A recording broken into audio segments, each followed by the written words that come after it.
নওশাদ আলম সাহেব আগে মুখিয়ে জি ছিলেন, নগদ 7,000 বাকি, তো 10,000 হয়ে গেল, দিয়ে দেবেন ইনশাআল্লাহ। জি জি, আমি দোয়া করে দিচ্ছি, পরে একটু লেখে রাখেন। ঠিক আছে, তো আমি বলছিলাম কি যে সব থেকে বেশি কেস একটা বেটা ছেলে বেটি ছেলের জন্য। এগুলা কেন হয় জানেন? ইলিম না থাকার কারণে। এই যে আমরা শেরশাবাদী ছোট ছোট বাচ্চার বিয়ে দিয়ে দিই, মোজ দাড়ি এখনি বার হয়নি, লাখে পুঁটা সান্ধি আছে, ওর বিয়ে দিবের লেগে খুব তাড়াঘড়ি করছে। একটা জমিন কিনতে হবে রে, বিয়ে দেনা চারি টাকা পয়সা কমে গেছে, একবারে ফাটাম করে আবে রেখে কয়েছিল ভাই 2 লাখ টাকার খুবই জরুরি আছে রে ভাই, বেটা দিবার তো মন ছিল না বিয়ে দিবার, কিন্তু 2 লাখ টাকার খুবই জরুরি আছে ভাই। 4 লাখ টাকা চাহাবি ভাই, হে কোন রকম 3 লাখ টাকা 1 টাকা ঘটবে না কো ভাই, কারণ 1 লাখ টাকা বিয়ে দিয়ে দুঃখ দিয়ে খরচা করবো, 2 লাখ টাকাতে আমার কাজ ঘন্টা হয়ে যাবে। এবার বিয়ে শাদী হয়ে গেল, বেটা ছেলে বিয়ে হয়ে গেল, বেটি ছেলে ভাইয়েরাও ছোট থাকতে বেটির বিয়ে দিয়ে দিচ্ছে, আর বিয়ে দেওয়া পর তখন বলছে যে কি করবো যে মৌলী সাহেব ভালো রিশতা এসে দিয়ে দি, বড় হ্যাঁ কি হবে না হবে, তখন ওরও বিয়ে দিয়ে দিলে। ইও বুঝে না যে স্বামীর কি হক, ইও বুঝে না যে একটা আমার স্ত্রীর কি হক। এই 2-4-6 মাস হওয়া পর তখন বলছেন যে একে লিয়ে আর চলা যাবে না। কেনে? রাতের বেলাতে শুচ্ছে তো ওর মান যাতে বলে নাই, ও জানি না ভালো মন্দ যে একটা স্ত্রীকে কেমন করে নিয়ে থাকতে হবে, আর একটা স্ত্রীর সাথে কেমন ভাবে জীবন কাটাতে হবে। এই বেটি ছেলেটা তো ছোট্ট, কিছু জানে না যে আমার স্বামীর সাথে আমাকে কি সংসার কাটতে হবে। এই টোক ঝোক করে বলছে আর থাকতে পারবো না। তখন কইছে যে আব্বাজি এই মরার ভাত খাবো না খো। আমি বলছে কেন? বলছে এর বার তো আমাকে থাকতে ভালো লাগে না খো। তো বলছে যে এক কাজ কর, তুই এ বেকার আয়, কোন রকম ওকে ডাক, আর ডাকার পর শালার বেটা শালাকে বাইন্ধে দিব, আর বাইন্ধে দিয়ে কব তোর বাড়িতে আমার বেটি টিকতে পারবে না, 3-4 লাখ টাকা যা খরচা হয়েছে ও কোটা আর ওপর থেকে আর কিছু দিয়ে তোকে তালাক করে পাঠিয়ে দেব। এগুলা হয়েছে না হয় না বলেন? এগুলা হয়েছে না হয় না? আমাদের তারবিয়াত কি? বেটাকে তো আমরা পড়াই না, বেটিকে তো পড়াই না, পড়ে লেখে কি করবি বে? আব্দুল্লাহর বেটাটাকে দেখবে, দেখ সুরাতে যে শালা 50,000 টাকা মাস কমাইছে, পড়ে ফের তুই কি করলিছিস? ওই দেখ সোলেমান টাকা দেখ গ্রামে পড়ে লেখে কেন ঘাস কাটে বেড়াইছে, খালি ঘাস কাটে বেড়াইছে, কি করলেছে পড়ে লেখে?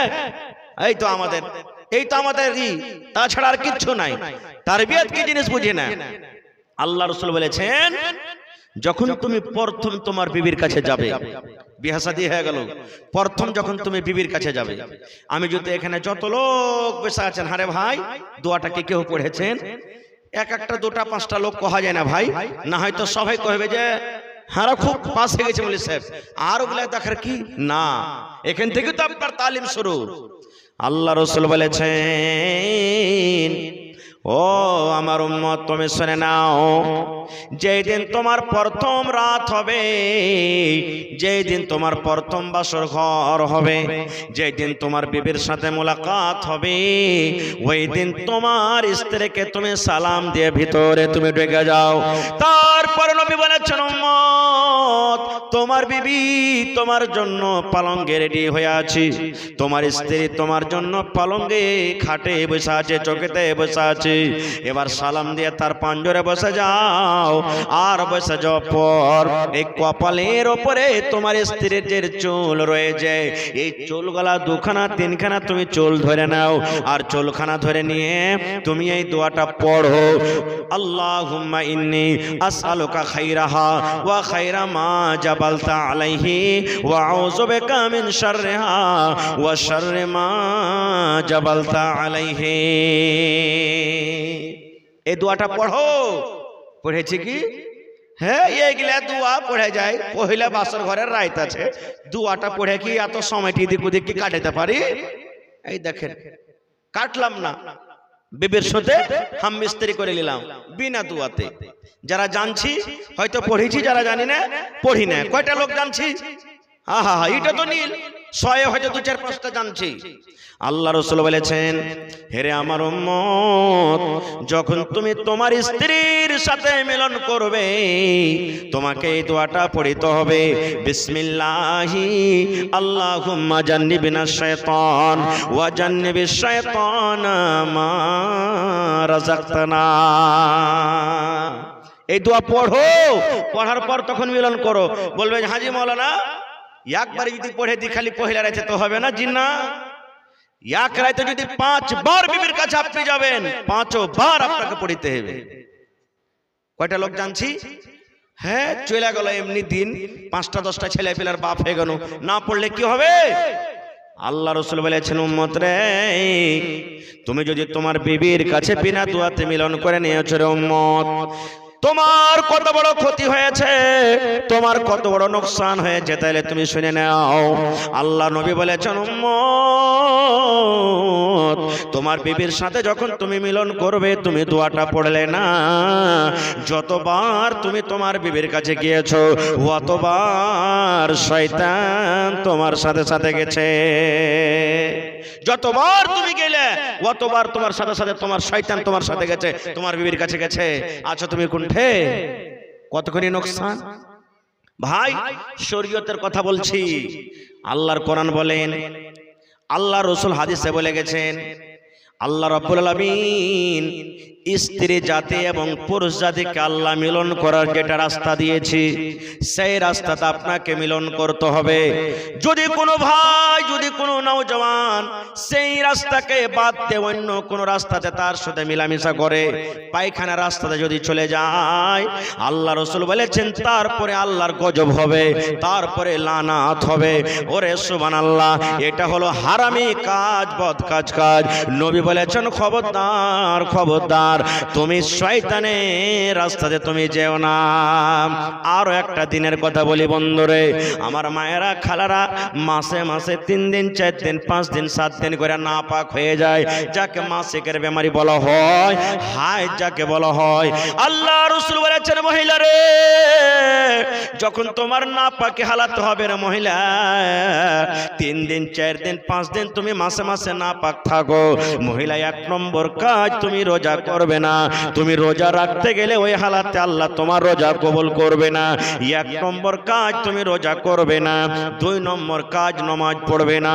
3 নম্বর কাজ, মসজিদে ঢুকতে পাবে না। এই সমস্ত কাজ থেকে তুমি বেঁচে থাকবে।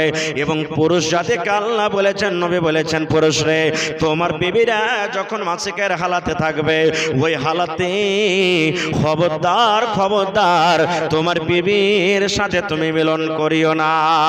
যদি আপনি যৌবন করেন, যদি বিবিকে ধরে জবরদস্তি করেন, তার সাথে হাইজের হালাতে, মাসিকের হালাতে আপনি মিলনই করে নিলেন, তাহলে আপনার পাপ হয়ে গেল, গুনাহ হয়ে গেল, পাপ হয়ে গেল।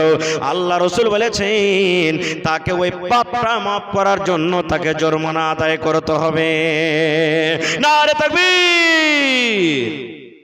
এই সমস্ত কাজ কখন আমরা শিখবো? যখন আমরা ইলম শিখবো। ইলম শিখবো। আপনার বিবির পেটে বাচ্চা ধরলো, বাচ্চাটা দুনিয়াতে এলো, দুনিয়াতে আসা পর আল্লাহ রাসূল বলেছেন, ওর নামটা তুমি ভালো রাখো, 7 দিনকার দিন আকিকা করো, 7 দিনকার দিন আকিকা করো।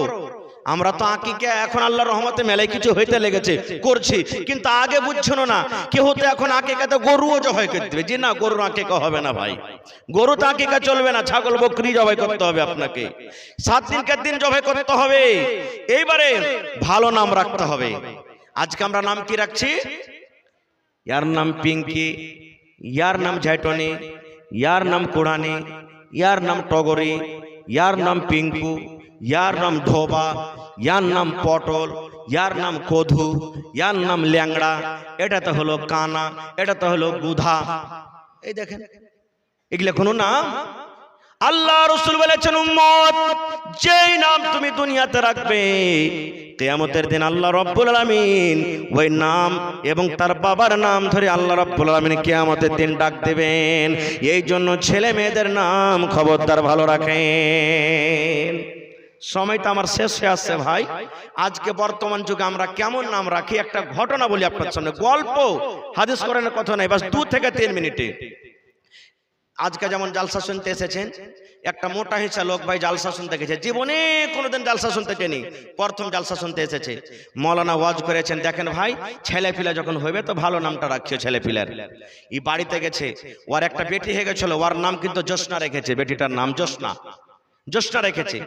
বাড়িতে যা তখন ওর স্ত্রীকে খোঁজা, রে আর শুনেছিস কইছে কি ডোমরা মাদ্রাসাতে জালসা শুনতে গেছো নো, তো মৌলানা ওয়াজ করছে যে বেটা বেটি যখন হইবে তো ভালো নামটা থুইস। এ বেকার মৌলানার মুখ থেকে মৌলানাকে জিজ্ঞাসা করে নামটা থুবো কেন, আমরা মূর্খ মানুষ, ভুল হবে কি হবে। বলে ঠিক আছে। কিছুদিন পর একটা বেটা হয়েছে, দৌড়াইতে দৌড়াইতে দৌড়াইতে এই যে আমার মৌলানা আব্দুল মাতিন সাহেবের কাছে চলে গেছেন। যাওয়ার পর বলছেন মৌলানা আমার বেটা হয়েছে, একটা ভালো নাম গলা রেখে দাও। তো মৌলানা বলছেন যে তোমার বেটার নাম আব্দুল্লাহ রেখে দাও। বলছে হ্যাঁ এটা তো পড়োশিতে একটা ছেলের নাম আছে, এটা রাখা হবে না কো। তো বলছে তোমার বেটার নাম তাহলে আব্দুর রহমান থাও। কইছে গ্রামের ওই মাথাতে একটা রহমান আছে, ওরও নাম থাওয়া হবে না কো। তো বলছে যে এক কাম করো খলিলুল্লাহ থিয়ে দাও। বলছে এইটা থাওয়া হবে না, এটা ভাতিজার নাম। যেটাই নাম রাখছে ওইটা আছে, এরকম হবে না হবে না ভাই বলেন তো। মৌলানা বলছেন যে একে এরকম নামের দরকার নেই, মান্তিক পড়া লোক। বলছে এক কাম করো তোমার বেটার নাম তুমি ফুটা থিয়ে দাও। কি রেখে দাও? ফুটা। ফুটা ফুটা কহে দেখবে। তখন দিমাগ মিলিয়ে গ্রামে কইছে হ্যাঁ এই নামটা কিন্তু নাই, নতুন নাম লাগছে। ই যে স্ত্রীকে বলছে যারে মুলবি থইলে ফুটা, নাম ফুটা রেখে দাও। বলছে ঠিক আছে ভালো কথা, ফুটা কহে ডাকতে লাগলো। আবার কিছুদিন পর একটা বেটা হয়ে গেছে, আবার দৌড়াতে দৌড়াতে চলে গেছেন মৌলানা একটা ভালো নাম দেন। ও তো জানছে যে একে কেমন নাম চাহি। তো কইছে পহিলকার বেটার নাম কি? বলছে ফুটা। বলছে ইয়ার নাম তুমি ছিঁড়া থিয়ে দাও। ইয়ার নাম কি থইবে? ছিঁড়া ছিঁড়া ছিঁড়া থিয়ে দাও। বলছে হ্যাঁ এটাও নাম কিন্তু গ্রামে নাই, ভালো নাম আছে, এর নাম ছিঁড়াকে ডাকতে লাগলো। এই থাকতে থাকতে থাকতে আবার কিছুদিন বাদ একটা বেটা হয়েছে, আবার মৌলানার কাছে চলে গেছেন। মৌলানা ওই দুটা বেটার নাম যেমন করে থিয়েছেন এই বেটাটারও নাম থিয়ে দেন। বলছে যে এক কাম করো তোমার এটা বেটার নাম তুমি থিয়ে দাও বাসি। কি রেখে দাও? বাসি। বলছে হ্যাঁ এটাও কিন্তু গ্রামে কিন্তু নাম নাই। এই থাকতে থাকতে থাকতে আবার কিছুদিন বাদ একটা বেটা হয়েছে, আবার মৌলানার কাছে চলে গেছেন। মৌলানা বলছেন পহেলা বেটার নাম কি রেখেছো? বলছে ওর নাম হলো ফুটা। দোসরা বেটার নাম? বলছে যে ওর নাম হলো ছিঁড়া। তেসরা বেটার নাম? বলছে ওর নাম হলো বাসি। তখন মৌলানা বলছেন ইয়ার নাম রেখে দাও তুমি লাঠি। কি রাখো? লাঠি। এই চার বেটা নিয়ে থাকতে লাগলো। আস্তে আস্তে জোয়ান হয়েছে কে? জোসনা বড় হয়েছে, বালিকা হয়েছে। এবার তাকে দেখতে কিন্তু আসবে, দিন তারিখ করতে আসবে, দেখতে আসবে জোসনাকে, তার বিহার কাজ লেগেছে। আজকে আমরা যখন আমাদের বাড়িতে কুটুম আসে, আমরা বেটারাকে বলি না আব্দুল্লাহ তুই কাজটা করবি, বেটা তুই কাজটা করবি, এই তুই কাজটা করবি, বলি কি বলি না? সবকে কাজ ভাগ করে দিই। যেমন আজকে জালসা হয়েছে, তুই মাইলকের গেটে থাকবি, তুই রাস্তাতে থাকবি, তুই সাইকেলের কাছে থাকবি, তুই এরকম হোটেলে থাকবি, বিভিন্ন ভাগ করা আছে না নাই ভাই? তো জোসনার বাপ সব টিচারটা বেটাকে ভাগ করে দিলে। বেটা ফুটা শুন, যখন মানুষজন আসবে তাড়াতাড়ি করে তুই বদন হাতে পানি দিবি। বেটা ছেড়ে শুন, যখন মানুষ আসবে তুই তাড়াতাড়ি করে বিছান কাঁথা লাগিয়ে দিবি। বেটা বাসে শুন, মানুষ যখন আসবে তাড়াতাড়ি করে খানা পানি রেডি করবি। এরকম ভাবে ভাগ করে দিলে। বন্ধুরে আমার, এবারে জোসনার বাপ কিন্তু একবারে গলিতে বসে আছে কুরসিতে। হঠাৎ করে রে চার চাক্কাতে ফোর বিলারে স্করপিওতে চড়ে কুটুম বাড়িতে চলে এসেছে গলিতে। যেমন গাড়ি দেখেছে, এবার জোসনার বাপ বড় বেটাকে ডাকছে, বেটা ফোটা পানি লিয়াইবা। ইয়ারা তখন কইছে হবে ইয়ারা ফুটা বদন হাতে পানি দিবে নাকি? হ্যাঁ ভালো বদন এরকে বাড়তে নেই নাকি? হ্যাঁ বেটা ফুটা পানি লিয়াই বাপ মানে কি ফুটা বদন হাতে পানি দিবে? থেকে গেল কোন রকম। একজন নেমেছে, আর একবার ডাক দেয় বলছে বেটা ছিঁড়া ক্যাথায় লিয়াইবা। বলছে হবে ইয়ারকে বাড়তে ফুটা বদনা আছে, আর ছিঁড়া ক্যাথাতে সত্যি দিবে নাকি যে বেটা ছিঁড়া ক্যাথা লিয়াইবা? ওটা হয়ে গেল। মনে মনে কইছে বাড়ি ভালো লাগে না রে ভাই। তিন নম্বর বেটাকে ডাকতে বলছেন বেটা বাসি খানা লিয়াইবা। কইছে ভাই আর বাড়িতে কুটুম তালি করা হবে না, ফুটা বদনাতে পানি দিবে, ছেঁড়া কিথাতে সত্যি দিবে, আর বাসি খানা খাওয়াইবে। বেটা বাসি খানা লিয়াইবা। হ্যাঁ আর বাড়িতে খার কুটুম তালি করা হবে না। বোলেরোতে চড়ে আবার বাড়ির থেকে রওনা হইতে শুরু হয়েছে। এবারে জোসনার বাপ বলছেন আল্লাহ আমার কুটুমের সাথে কি হয়ে গেল? বেটা ফুটাকে ডাকনো, বেটা ছিঁড়াকে ডাকনো, বেটা বাসিকে ডাকনো, তিন বেটার নাম নিয়ে কুটুম আমার বাড়ি থেকে পালিয়ে যায়। এবার চার নম্বর ছোট বেটাকে একবার ডাক দে দেখি। বলছে বেটা লাঠি এখানে আয় তো বাপ। কইছে ওরে ভাই জলদি করে পালা, লাঠি দিয়ে বেকার ধুইনে দিবে যে চার নম্বরে লাঠি কেটে গেছে। কহেন তো ভাই, এরকম যদি ছেলে পিলার নাম থুই তো অবস্থাটা এর থেকে ভালো হবে না খারাপ হবে? হ্যাঁ, হায় আল্লাহ। তো ভাই রে, নামটা ভালো রাখবেন। যদি আপনি না পারেন তো মৌলানার কাছ থেকে নাম রাখবেন। আর এই নামগুলো রাখার কি, মেলায় দেখবেন, মেলায় ভাইয়ের ভোটার লিস্টে লেখা আছে মোহাম্মদ ঝড়ু, কার নাম মোহাম্মদ পলু, কার নাম আরো কিছু, এরকম ভাবে নামগুলো রাখা আছে। এগুলো কি শরীয়তে নাম? এগুলো শরীয়তে নাম নাই। ভালো নাম রাখবেন। ছেলে পিলার দেমাক হলো কাঁচা। মা খালারা যখন কুঠি বানায়, কুঠিতে যখন লেওয়া দেয়, লেওয়া বুঝেন তো, লেওয়া দেয়, যেদিকে কাঁচা থাকবে তখন ওদিকে ঘুরাইতে পারবেন আপনি, টেढ़া সোজা। আর যখন কুঠি শুকিয়ে যাবে, কাদা শুকিয়ে যাবে, ওকে তখন আর সোজা না টেढ़া করতে পারবেন না। এই মতো বাচ্চার দেমাক। আপনার বাচ্চা যখন ছোট থাকবে যা তাকে বুঝাবেন তাই বুঝবে। আর যখন ছেলেটা বড় হয়ে যাবে তখন কিন্তু আর দেমাক পাকা হয়ে যাবে, আর কিন্তু কিচ্ছু সুঝবে না। খুব আজকে আল্লাহ রসুল বলেছেন, যখন তোমার বাচ্চা মুখ দিয়ে কথা বলতে শিখবে তখন তুমি কি শিখাও? সুন্দর করে তাকে দুয়া কালিমা শেখাও তুমি। আর আজকে যদি আমার বেটা বেটিরা যদি খালি একটু কথা কইতে শিখালাই, আর মোবাইল দেখে দেখে যদি খালি গান কইতে শিখালাই, গড়ে গড়ে মুখরাতে কালা কালা চশমা, খালি যদি একটু কইতে শিখালাই, দোষ বন্ধুদের সামনে আমরা কি বলবো? হ্যাঁ, আমার বেটার দিমাগ খুবই টেক্কা হবে রে ভাই, যেটা ধরছে ওইটাই শিখে লিছে, যেটা ধরছে ওইটাই শিখে লিছে। কত টেক্কা হবে আমার বেটা, কত আমার বেটা টেক্কা হবে। ভাই মুসলমান, আজকে বেটা বেটির যখন বিয়া লাগবে, সামনে বেট ছেলেটাকে বসালছে, কতখানি পড়েছ রে বাবা? পট করে তার বাপ কিংবা মা বলবে, কইও না ভাই, আমার বেটির 4 বার করে কোরআন পড়া হয়ে গেছে। কয়বার করে? 4 বার করে পড়া হয়ে গেছে। আর আলহামদুলিল্লাহ সূরাটা এখানে কিন্তু ভালো হয়, শুদ্ধ ভাবে পড়িতে পারে না। কত মা খালা বলবে, ভাই রে আর কহিস না, পড়ালেখা বহু দিব কি, কেমন করে দিব? আমার বেটি খালি সিফারা পড়ে কোরআনে পা দিয়েছে, তোমরা দেখতে চলে এসছো। এগুলা কি পড়া? একটু পড়ে নিলে হয়ে গেল পড়া? জি না, কোরআন পড়িতে তো হাজারো জনা জানে। কোরআনের মানা জানতে হবে যে আল্লাহ কোরআনে কি বলছেন। আলহামদুলিল্লাহ রাব্বিল আলামিন, যতটি লোক এখানে আছেন সবার মুখস্থ আছে, কিন্তু কয়টা লোক জানি আলহামদুলিল্লাহ মানা আল্লাহ কি বলছেন সূরাতে, কয়টা লোক জানি? এর জন্য পড়িতে হবে ভাই। ভাইরে আমার সময় 11:30 পর্যন্ত 20 মিনিট আপনাদের সামনে আছে। এই 20 মিনিটে ইচ্ছা ছিল আজকে আরো কিছু বলবো, এই বিষয় নিয়ে কথা আধুরা থেকে গেল। আল্লাহ হায়াত রাখেন, এই বিষয় নিয়ে আবার কোনোদিন আলোচনা করব।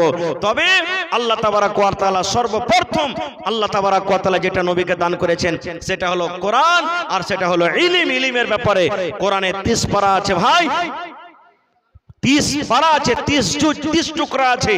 কোরআনের দাম আল্লাহ ছাড়া কেউ দিতে পারবে না। তবে কোরআন কেনার জন্য তার মান সম্মানকে রেখে দেখি কোন এমন ভাই আছেন কোরআনের জন্য 30 পারার দাম 30,000 টাকা দান করতে পারবেন? বলবেন মাওলানা 30,000 পারবো না, 15,000 পারবেন? এটাও পারবো না। 10,000 পারবেন? এটাও পারবো না। 5,000 পারবেন? এটাও পারবো না। না হইলে 1 টাকারা 1000, 1 পারা করে কোরআনের দাম। দেখি 30টা ভাইকে আমি দেখবো, মা খালা ছোট বড় দাদি নানি বোনেরাকে দেখবো।